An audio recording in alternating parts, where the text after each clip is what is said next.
It's Double O. Yeah, knowledge born. We are the kids in the hall. And you were tuned into ology.com. I was watching, you guys have the Chicago Tribune article, and people are saying, why aren't you Came out doing today. it? Yeah. Yeah. And There's actually another one, though, that came out today. I found the one with you guys in Yeah. it, but it's kids with an S instead of a Z. Oh, Yeah, they messed we'll up. blame that on someone. Yeah. Andrew Barber, I have to talk to Andrew Barber Yeah. about that. I think dude's name was Drake something. Yeah. He had a line in that little write-up, and he says that you guys give the impression that you're one hit away from becoming much bigger stars. So do you think that that one hit he's talking about is on this new album?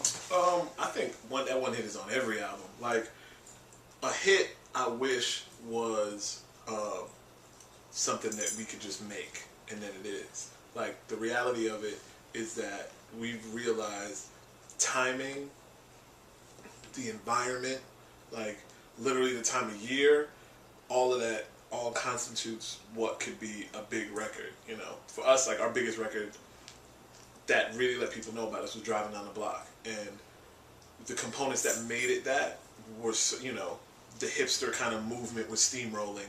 The cool kids were also doing their thing. Pactive was doing their thing. So there was this whole kind of like new movement of stuff. We had the right people on the remix. The video was done, you know, perfectly, which was like this weird juxtaposition of us at a used car lot, you know, selling used cars. We had an end at MTV, too, though. Yeah, you know, definitely had an end. Like, they were like, bring it to us immediately. And that was different for what... If you watched MTV Jams or Sucker Free or any of their rap content, our video stuck out like a sore thumb. A lot of things are luck and things fall into place. Estelle, meeting Estelle before her album even dropped. And then also being in the American Boy video, even for like 0.6 seconds, was like one of those things. We had already had videos out on, and they had been on MTV, not in any crazy rotation, but enough people like, oh, I saw that. But that 0.23 seconds that there's a snapshot of us in that Estelle video, it's like all of a sudden you walk to the Walgreens and it's like, hey man, I see you in the whatever. And so it changes all of that. It had a feeling like all these things were clicking at the same time. And so that on top of having a really good record. And then doing Rock the Bells. Yeah, because there's people to this day are like, oh, I remember 2008 you guys did Rock the Bells. And so it's really hard to replicate that. Yeah, no, well, I mean, you know, it's all moment. It's hard to replicate it the way that it happened because we didn't spend money for a lot of these things. You know, like Flex played our record like 4 or 5 times. You know, DJ Enough played the record. It was just certain things just happen that, you know, without money or some big budget, you can't just make happen. But I do feel like we have enough material that eventually everything is going to start it's going to show. The proof is in the pudding. The music speaks for itself. We've been at that moment for a while. I think people expect us to, because we have you know, music that's palpable to the masses. You know, they always are just like, man, there's going to be that one record because they can make it on their own. You know, we're not sitting and waiting for another producer or a singer-songwriter or somebody to come in. It's like one day they'll make that record on their own that will push it over or whatever will happen. So I think that's kind of really what it is.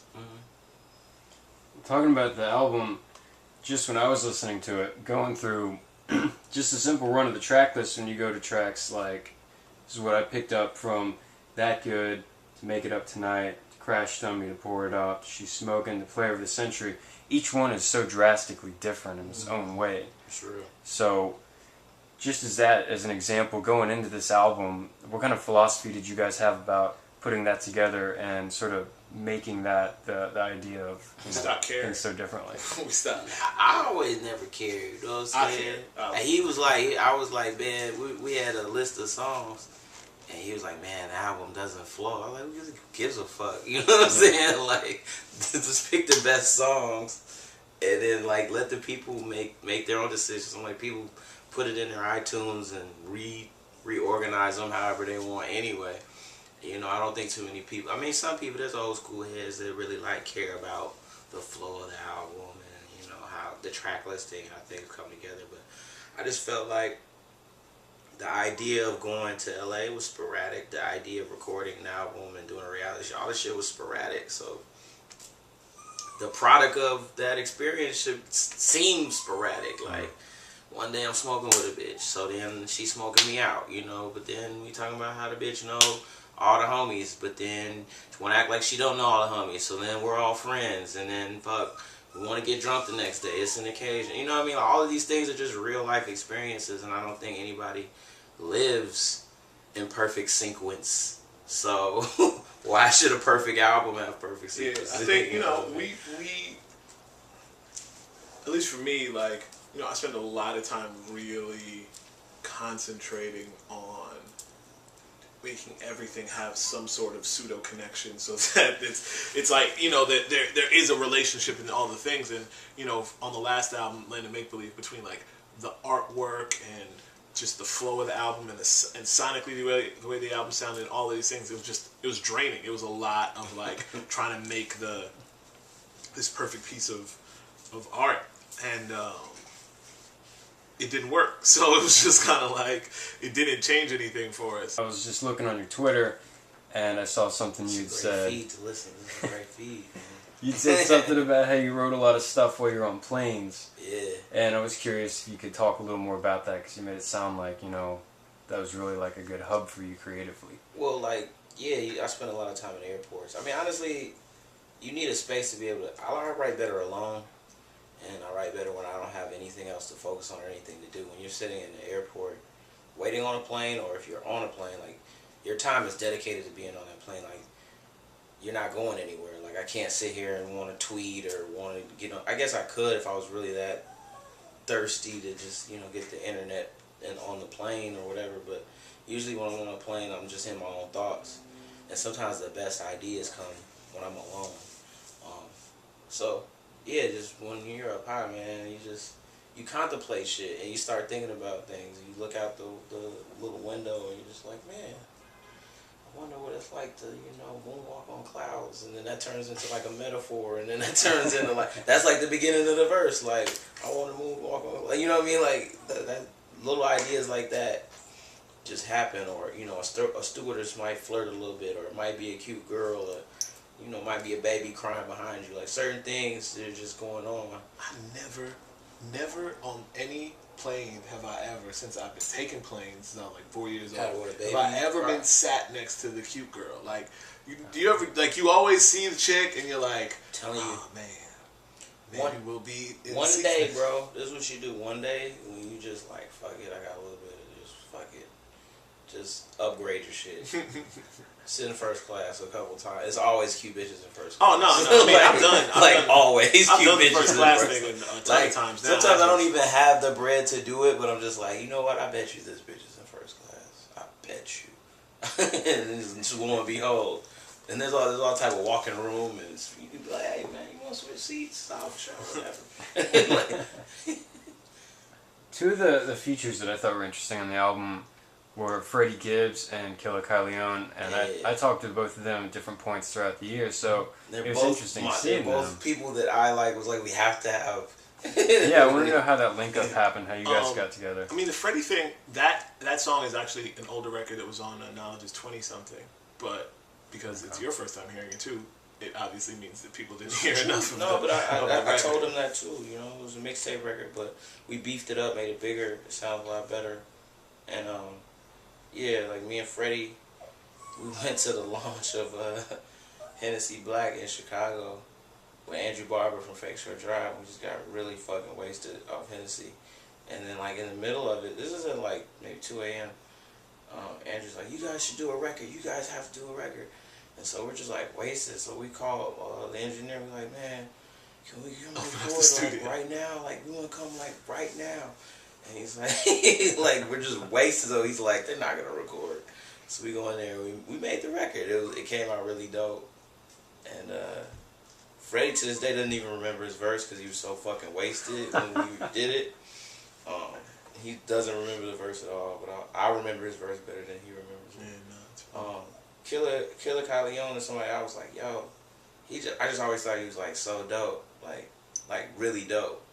And I talked to him in Atlanta, at A3C, and I talked to him like a couple years back at South by Southwest, and I just always I get hella hammered and just be like, I would see him, and I'd be like, yo, like, you're dope as fuck, and I'll like recite like some of his raps to him and shit, and he'd be like, yo, like, he's like, no, I fuck with your shit too, like, you know what I'm saying? So I saw an opportunity, I hit him on Twitter, I was like, yo, I'm gonna give you this beat, and I need it back in like 2 weeks. He sent it back in like a week, and that's how that happened. So would you say that this album altogether was cathartic for you guys? Oh man, I'm in such a positive place. I mean, being in LA for All-Star Weekend probably helped, you know, and being in a mansion and like fucking just feeling like you're somebody, it does help. But at the same time, like, we put ourselves in that position. Like, we wanted to be there. We went to the brands and said, hey, this is what we want to do. Everything about this album we controlled. And even, I don't know, me personally, just as an MC, I was always the like, man, I just want to rap. Like, put the beat on. Like, 00, our management, the label, they have all these meetings. I didn't give a fuck. I go to sleep in them. I'd be like, you know, this shit doesn't really matter. Like, just tell me when I gotta rap. Like, everything else doesn't matter. This album, like, from the fucking photo shoot to videos to the beats that he, you know what I'm saying, gave to me, everything about it I've been involved in. And for me, it just feels refreshing. You know, I feel like a real business person, an entrepreneur. I feel like I'm involved in every aspect of the music. So it's like this project is our baby. It ain't the fucking label's baby. It ain't our manager's, you know what I mean? It's our shit. And I'm happy about it. This is one of the first albums that I like. I'm not listening to Drake shit right now. And I love me some Drake because Drake gets the bitches, you feel me? But I'm playing my shit right now. Like, you know what I'm saying? Like, bros get in my car, I'm playing my shit. And that shit feels awesome, man. To be like, I'm playing my shit. Like, I don't want to play anybody else's shit. For the past 3 months, I've only been playing our shit. So. Yeah, I mean, the funny thing is, like, there's no separation. Not to say that there was, but it was a little bit of a separation where it was like, in the previous albums, you make them, but you don't really, like, it's almost like what you do in real life and what you listen to and what you party with almost still feels a little separate than what you're doing artistically. And now I think this is like the first album where at least a good majority of the records are kind of like joining in with what even your peer group, you know what I'm saying? And we still doing us. We're not doing nobody else either. We're not doing nobody else. Like it's not forced. It's not like, oh, they tried to make a club record. Oh, they just like, people who know me like, man, you found a way to make records that are like witty and thoughtful, but at the same time ignorant, and that's kind of who you are. You know what I'm saying? And to find that balance is weird. Like, I was the kid from kind of the hood, but I was kind of the middle class nerdy kid from the hood. So it's like, how do you translate that, you know, and then mesh it with what he does, and then make it make sense? But 4 albums in, I think we finally figured that shit out, and it's like, man, it's crazy. Like, I used to go to the club, and it was kind of like, okay, you're the fucking, like, conscious rapper in the club. But, you know, I can't play, a DJ will shout me out like, knowledge is here. But he can't play my record. He gonna play Waka Flocka and fucking Drake and whatever else is hot, but he can't play my shit. You know what I mean? Now I walk in the club, like, they can pour it up on when I walk in, and it sounds wonderful. It's like, man, it's just a new day, man. It's a new day for Kidz in the Hall, man. And I feel good about it. I feel wonderful about this. We'll see what happens.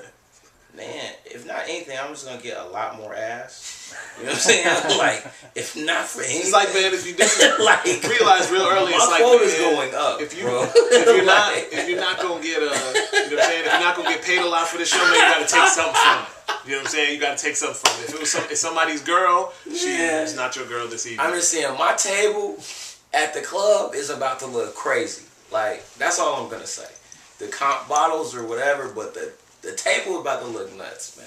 And that's what we're about, this movement. It's just like, But the thing is, we've always been about it. It was just a way to try to find the balance. My quota's going up, man. Skyrocketing.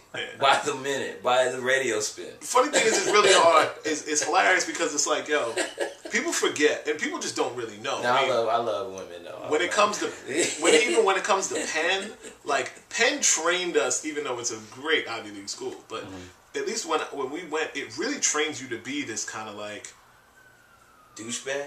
A little bit of a douchebag, a lot of an overachiever, very much kind of an entrepreneur or intrapreneur, depending on where you go, and like very much this go-getter. Like, you know, like my brother went to Harvard, his sister went to Brown, and their Ivy League experience is vastly different. You know, like our shit is like we have the #1 business school. You know, like the Trumps go here. Like we're about, you know, there were so many like CEOs of .coms that would come back to talk when I met, and I mean when I was there, and it was just like, yeah, like we about to go get this venture capital money, and so it was always like this big hustle. I remember one of my close friends was telling me about his professor was telling him a story about basically like one of their graduate like Wharton classes or Wharton one of the courses. What he did was like took all the drug dealers from around his area. I forgot what part of Pennsylvania it was that were doing well but wanted to legitimately get out, and sat them with a bunch of grad students from Wharton to figure out like legitimate ways, because they had learned much of the same experience in very different ways. And so it was like, can these two people actually meet and apply some things? It was like this. It's a sociology experiment as much as it's a is a business one, and it was like some of them actually came up with really, you know, like dope ideas and legitimized a lot of stuff. And so like that's the thing is like, you know, they want you to really believe that people are that vastly, you know, like different. Like, oh, you know, I can't connect or understand with what he's talking about because he went to that school, or I can't connect with what they're talking about because they're from the street. But it's like, yo, you'd be surprised how easy the conversations are, you know, because when you actually want to listen, honesty, it's just dialogue. Yeah. That's what the music is. I think we're just open now, and I know me personally, I know I'm like fully, I just don't care. I'm out here. You know what I'm saying? This is a rare form for me. Like, I think what it was is the conversation I had with my mother. She was just like, man, go say what you got to say. You know, do what you got to do. And I was like, as long as my mom and my dad's proud of me, I can give a fuck less what anybody else thinks. And that's why life is an occasion. And November 22nd, I hope you feel as good as I feel. I'm not even drunk. I ain't smoking no weed. Because I froze the fucking liquor. I feel wonderful right now. You know what I'm saying? We ain't got no hoes here. And I feel great talking to my guy. We doing an interview. I'm a rapper. Like, what? This is great, man. I'm in New York City eating Thai food and shit. Good pomegranate ginger ale and shit. Like, only New York has $6 ginger ale. Like, the fuck is this? No, it's funny. Actually, that it was like a similar thing. Like, that's kind of where the realization came from. I remember being on watching TV, watching like VH1 or something, and it was like Single Ladies or something like that was on. And then the homie, like one of our close friends, has been on our last album, was supposed to be on this one. Donis, like one of his records comes on. And then like commercial break, and then it was something else, and then like one of our records comes on. And it's just like, you know, like you start to think like, you're like, what? Oh, okay, whatever, you know. I remember that deal, like it's done, it's happening. But then you're just like, yo, to somebody who just like is just a sheer fan or is just finding out, like we are the people that they're looking at, like when we were looking at, you know, Jay and Common and all these people, just like, oh shit, that's, you know, whatever. And so it's like, sometimes if you don't slow down to appreciate the steps of the ladder that you know, working your way up, when you get to the top, like you just forget about, you know, you forgot that all that stuff happened. And you know, I remember I ran into Big Sean not too long ago, and I was like, man, congratulations, like, you know, you're doing it. He's like, oh yeah, you know, almost there. I was like, nah, man. I was like, success is the journey. Like, success is the journey for real, because once you get to the end game, and you know, whatever you do next is going to be a whole new journey, you know. And it's like, you got to appreciate the way to get to this point first. So that's all we're doing. Enjoying it. Feel like we just won the championship.